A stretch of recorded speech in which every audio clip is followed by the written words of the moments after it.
guys, Kel Kellogg here. I recently had a viewer reach out to me, and I apologize for forgetting your name, and I can't look it up. I'm out here at Collins Lake. I've been guiding all morning and just taking this opportunity to shoot some video. So I apologize for not remembering your name. But here's his question, and some of you other guys might be having the same problem. He said he's using Palomar knots, and he's breaking fish off using a Palomar knot.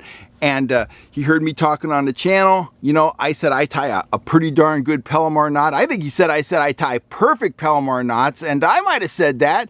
Perfect might be an overstatement, but I tie some solid knots.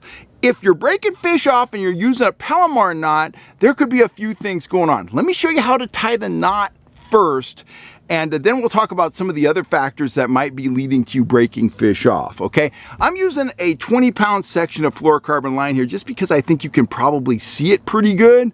And you could tie just about anything on using a Palomar. Today, I am just gonna tie on a snap swivel, just like that, right there, okay? So here's what you wanna do to tie a Palomar. Don't get in a hurry. Simple knot, don't get in a hurry, okay? Take your time. Take that extra second to make sure the knot is going together correctly. Double your line over, just like that, okay? Take whatever it is you want to tie on the end of that line, take that double line, pass it through the eye. It could be a hook, it could be a snap, it could be whatever. Just pass it through the eye, just like that. It's on there, there's a double line, it's just sitting there. Go like this with the double line, overhand knot. Just like that. Push the tip through on the overhand. There you go. We're up to that step. Take the object that you want to tie on the line and pass it through the loop formed in that double line after you passed it through that overhand knot. So we're going to take that snap swivel. We're going to drop it through there. Okay? We're going to get all the line on the back side of whatever we're trying to tie on. Now here's the key. Don't just pull it down, you know, like a monster, all right? Ease it down, work it down. Watch the knot close up. Bring it up the line a little bit like that. Start to work it down. It's going to start to get smaller. Now, when it starts to get smaller, this is important. A lot of people overlook this. Wet it with some spit, okay? That's going to lubricate it.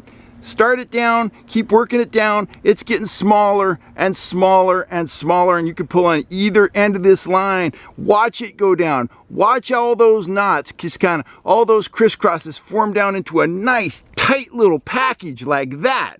And you're going to want to cut, you know, the tag end off, but leave a little bit of the tag end. That's how I tie what I call a perfect Palomar knot. You tie that knot that way, it's going to have 90+% breaking strength of the line. You're using 10-pound test. You tie a Palomar like that, your line is going to break at close to 10-pound test. Contrast that with an improved clinch knot. That's a 70% knot. You're using 10-pound test, use that knot, all of a sudden you're using 7-pound test, because that knot is only about 70% as strong as your main line. The Palomar, it's the simplest, strongest knot you could tie. There's more complicated knots you can tie, absolutely. My motto is, and on the FHS pontoon boat, our motto is, we keep it simple and we focus on catching fish. We use a lot of Palomar knots. They're simple to tie. You just pay attention to detail as you draw that knot down. Wet it, work it. Make sure it goes down nice and tight, and I don't like to cut that tag end off too short. I'll leave maybe 1/8 of an inch, 1/4 of an inch. Doesn't matter. Fish can't see it. They don't care about a sloppy tag end on there. Just cut it off short enough so it's not interfering with your rig and you're good to go. Okay, so you've tied your Palomar knot. You've tied it well. Attention to detail. You're still breaking off fish. 2 problems you might be having. 1, your line might be old. Old line loses strength, gets brittle, starts to break down, and it'll break at far less than the original test of the line. You might be using 10-pound test that's 3 years old. All of a sudden, you're using line that's 4-pound test, okay? So make sure you always have fresh line or fresh leader material in your boat, in your pack, on your rod, okay? Fresh line is very important. It's one of the cheapest things we use, but it's your link between your gear and your fish, so don't skimp on the line. Keep the line fresh. The other thing, You bought a reel and that reel has a drag, okay? I meet too many guys that have that drag locked down really tight.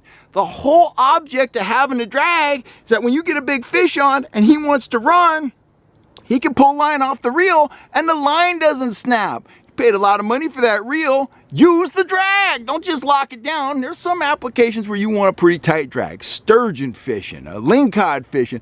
But if you're out fishing for bass or trout or bluegill or even stripers, there's no reason to have that drag just locked all the way down. Let that drag do its job. It's supposed to give out line so you don't snap your line, and it's supposed to wear that fish down. In combination with the play of the tip of your rod, that drag is what wears a big fish down. Doesn't matter. You could be using 6-pound test on a spinning rod, got plenty of line capacity. You can land a 20-pound striper on that rig. Use the drag. Use the spring in the rod. It will sap their strength. They're cold-blooded creatures. They don't have a lot of stamina. So utilize the drag. Make sure you've got fresh line on your reel, or, fresh line in terms of leader material. And make sure that when you tie that knot, you spend the extra second, have a lot of attention to detail, draw it down perfect, wet it, and you are good to go. You can count on the Palomar knot. If you do your part, it'll do its part. I'm Cal Kellogg. I'm out of here for now. If you're looking for gear, get on over to fishhuntshoot.com. You can also book a fishing trip at Collins Lake with me over there. Come on out. Have a lot of spots available in December. I'll see you soon right here on YouTube, or hopefully out here on the beautiful FHS pontoon boat. Thank you, guys.